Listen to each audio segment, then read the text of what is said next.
So this is me catching up on like 3 days. So I left you on a Wednesday, I think. Thursday I also had the day off, and I didn't have really anything interesting to report because I spent the whole day actually editing videos and getting everything ready to upload. Friday I went back to work, and it was not an easy day at work. My 4-year-old suddenly decided that he was gonna have issues with authority, and we had to get into a little knockdown drag out about picking up our toys and cleanliness and stuff, and it was just kind of a rough day, which is why I was not really up to making a video last night. It was like, today was a much easier day. I did have to go in, but I only worked for like 3 hours. Like, I didn't have to be there till 10, which is awesome, so I got to sleep in. And then the way it worked out, I was only keeping one kid at a time. Like, the dad took the little girl to her doctor's appointment, so I stayed with the 4-year-old, and we built the Batmobile, you know? I mean, it's a pretty sweet day if like your day at work includes building a Lego Batmobile, I mean, you know. And then Dad came back, I put the little one down for a nap, and Dad and 4-year-old go to the Y to go swimming, and so then I curl up in a chair and read a book. Or read the New York Times. They get the New York Times, which is awesome because I love reading newspapers, but I'm not going to pay a subscription fee for one. So there was an interesting piece in the paper today.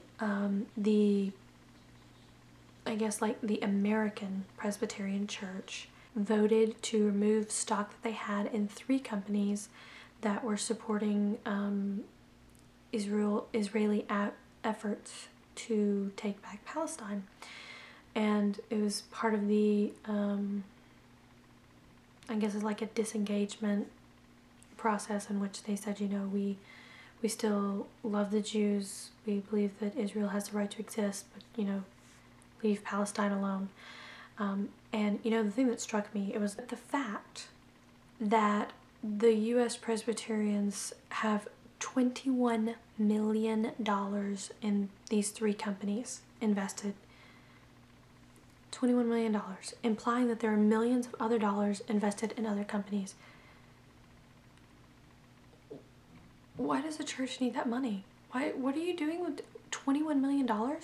You could bail out a small country in Southeast Asia. Like, you could buy a small country in Southeast Asia and end hunger and poverty with the other millions of dollars that you have invested God knows where. I mean, I don't understand this. The church exists to be a charitable organization. Like, the whole point of paying tithes is so that you pay to keep the lights on and, you know, keep the water running and, you know, keeping the facilities safe and accessible to the public so that people can come in for worship.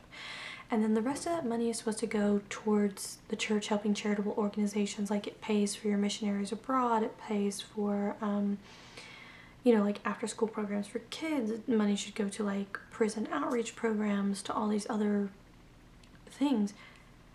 But $21 million that you're just investing literally in Caterpillar, Hewlett Packard, and I forget the other company. You could be feeding people with that.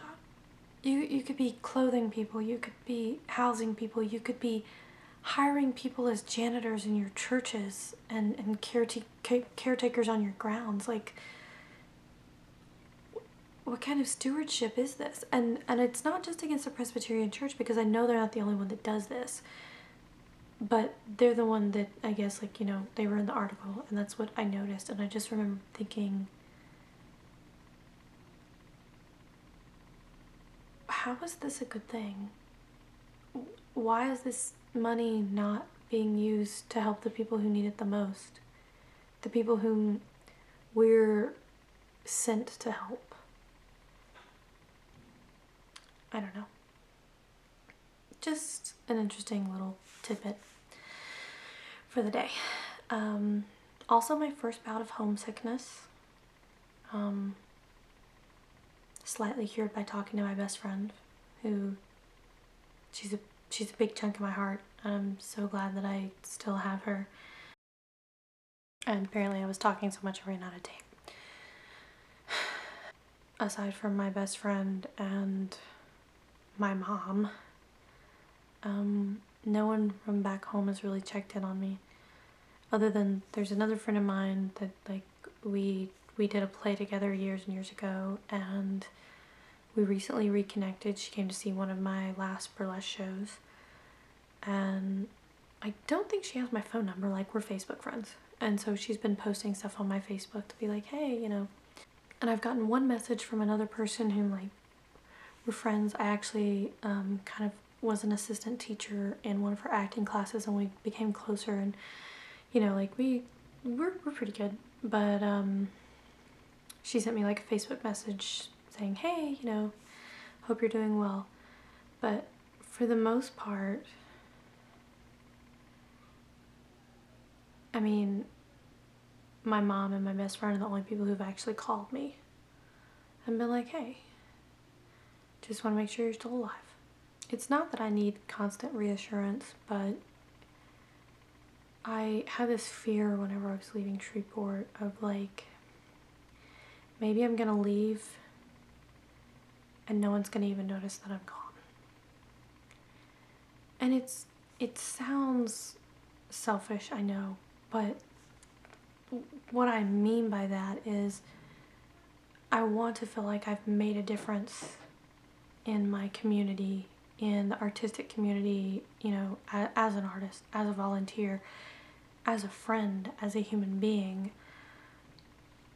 I want to feel like I left some kind of positive influence that people, you know, would at least think about once in a while. You know, I have a job, I've got things to do. This is my life here now.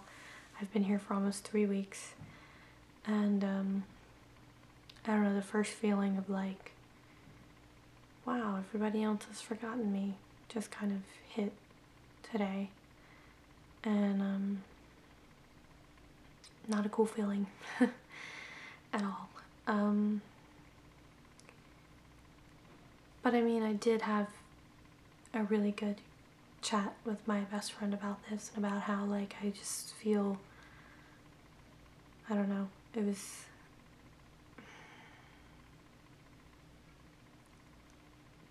I don't know how to describe it. I mean, if you've experienced it, you know what I'm talking about, and if you haven't, you're very lucky.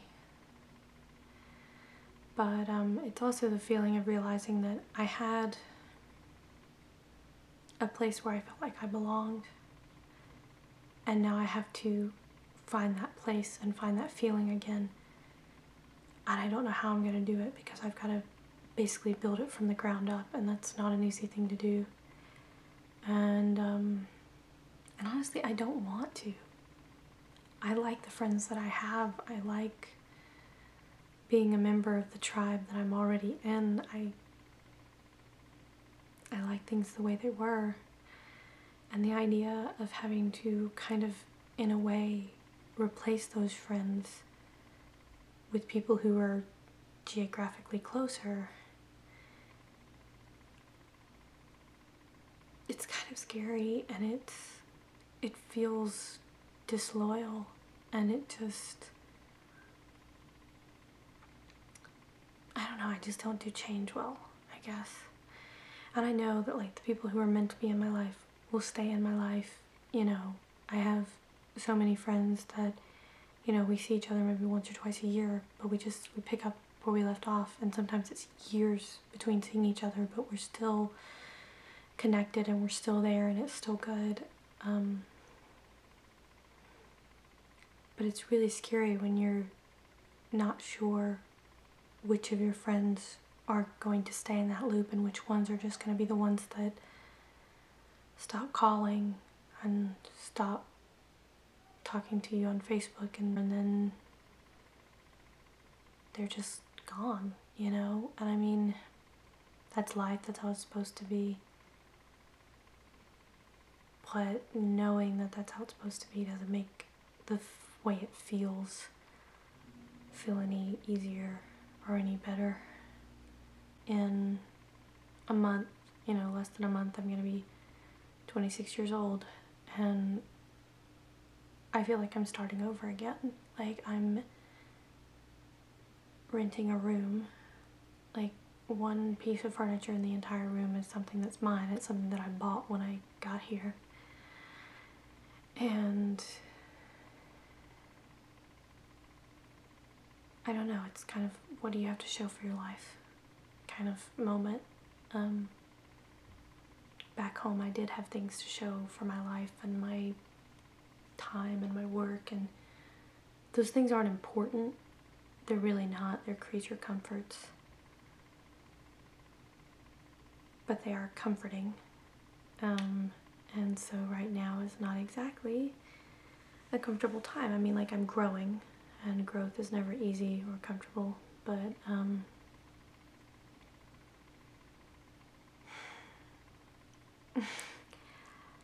don't know. I'm just in a weird headspace tonight.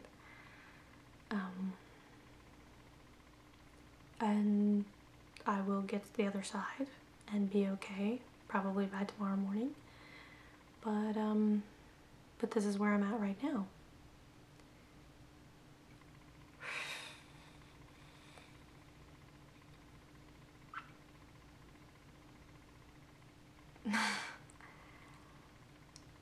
I don't know how to end this like on a really hopeful note. But instead, I'm going to leave you with a quote that I kind of say to myself from time to time by Winston Churchill. If you're going through hell, keep going. And remember, the sun'll come out tomorrow. Bet your bottom dollar that tomorrow there'll be sun. Especially here, because it's California.